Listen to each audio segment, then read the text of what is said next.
Lockdown में office बंद होने के कारण घर को अच्छी तरह से साफ सफाई करने का मौका मिल ही गया। एक दिन सुबह सुबह उठकर मैंने पुरानी अलमारी, ट्रंक और स्टोर रूम को साफ करने का सोचा।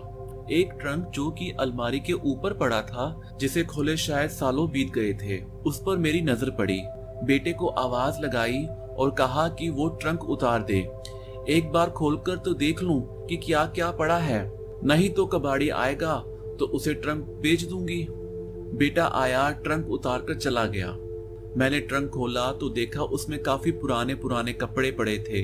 कुछ मेरे बच्चों के बचपन के कपड़े, कुछ पुरानी तस्वीरें और एक पन्नी में लिपटा हुआ कोई कपड़ा सा लग रहा था। मैंने वो पन्नी खोली तो देखते ही मेरी आंखें छलक पड़ी। उसमें मेरी सासू माँ की एक साड़ी पड़ी थी जो मैंने ही पैक करके संभाल कर रख दी थी।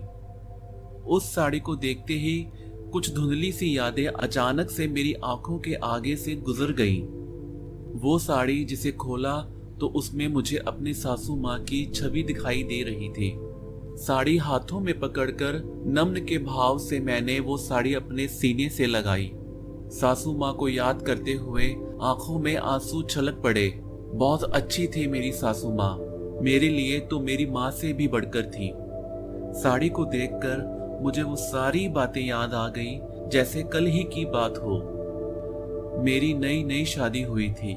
ससुराल में मेरे ससुर, सास, पति और एक देवर था। सासू माँ मुझे शुरू से ही बड़ी गुस्सैल, खड़ूस और तेज जुबान वाली लगती थी, लेकिन वो ऊपर से जितनी कठोर थी, अंदर से उतनी ही नरम, बिल्कुल नारियल की तरह। शादी के बाद मेरी पहली दिवाली आई तो मेरे माता पिताजी ने मेरे ससुराल पहली बार दिवाली देने आना था। मैं अंदर ही अंदर से बड़ी घबराई हुई थी। दरअसल मेरा मायका साधारण सा था। पिताजी स्कूल में टीचर थे, आमदनी कुछ खास थी नहीं, घर का गुजारा ही बड़ी मुश्किल से चलता था। मुझे अंदर ही अंदर ये बात खाए जा रही थी कि अगर मेरे मायके वालों का सामान मेरी सास को या ससुराल वालों को पसंद ना आया तो क्या होगा। अपने मायके के हालात देखते हुए मैंने अपने माता पिताजी से भी कुछ नहीं बोला, बस अंदर ही अंदर सोच में डूबी जा रही थी।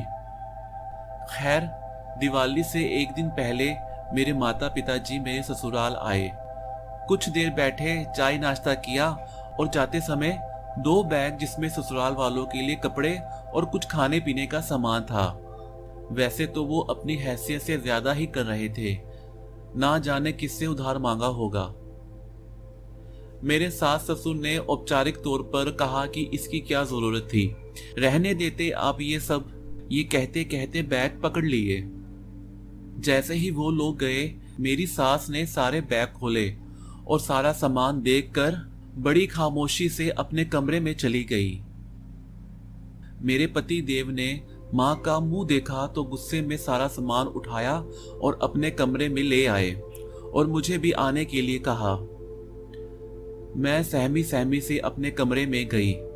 मेरे पति ने सारा सामान बेड पर फेंक कर बोला, क्या ऐसे जाते हैं लड़कियों के घर पे दिवाली देने के लिए? क्या यही तरीका होता है? और ये कपड़े, ऐसे कपड़े क्या हम पहनते हैं? और ये माँ की साड़ी इतनी घटिया, क्या तुमने कभी देखा है माँ को ऐसी साड़ी पहने?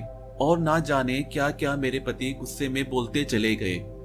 मेरी सासू माँ, जैसे उनकी आदत थी, अपने ही कमरे से ऊंची ऊंची बोलती हुई आई, क्या हुआ तुम दोनों को? क्यों चिल्ला रहा है रे तू? क्या हुआ है? मेरे पति ने कहा, कुछ नहीं माँ जी, बस ऐसे ही थोड़ी बात हो गई थी। थोड़ी बात हो गई थी? मैंने सब कुछ सुन लिया है। क्या बकवास कर रहा था तू? खबरदार जो बहू को सामान के लिए कुछ बोला तो वो जो दे गए हैं बहुत बढ़िया है, बहुत ज्यादा है।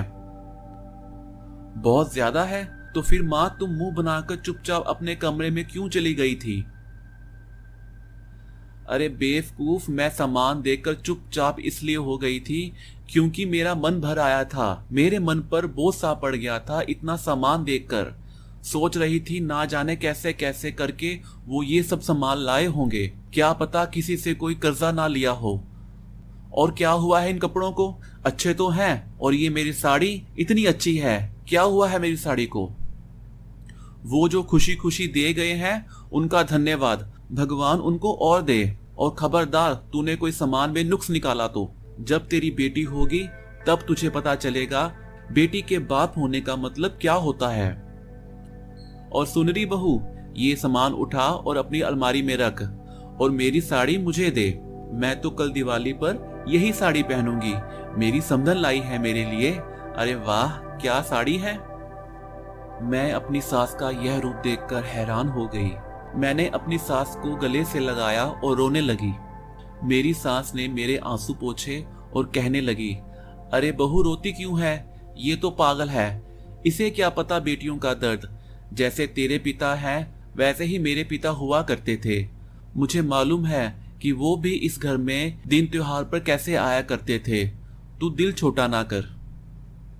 और सुन, ये पैसे पकड़ बाजार जा, अपने मायके वालों के लिए सामान ला और कल जाकर उन्हें भी दिवाली देकर आ। बेटी है तो क्या हुआ, अगर हमारा लेने का हक है तो देने का क्यों नहीं है। तू बाजार जा और सामान खरीद ला। मैं खुशी खुशी बाजार गई और अपने मायके वालों के लिए कई तोहफे लाई।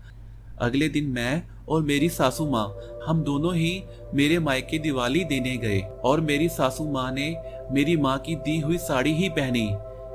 किसी के दिए हुए छोटे से तोहफे को इतना मान सम्मान कैसे देना है, यह मेरी सासू माँ अच्छी तरह से जानती थी। आज उनको गुजरे हुए 12 साल हो गए हैं, लेकिन उनकी कड़वी जुबान ने जो मेरे जीवन में मिठास घोली है वो आज तक बरकरार है। कभी कभी वो ताने दिया करती थी, लेकिन आज उन्हीं तानों की वजह से मैं अपने घर परिवार और जीवन में एक सफल औरत बन पाई हूँ। काश ऐसी सास सबको मिले।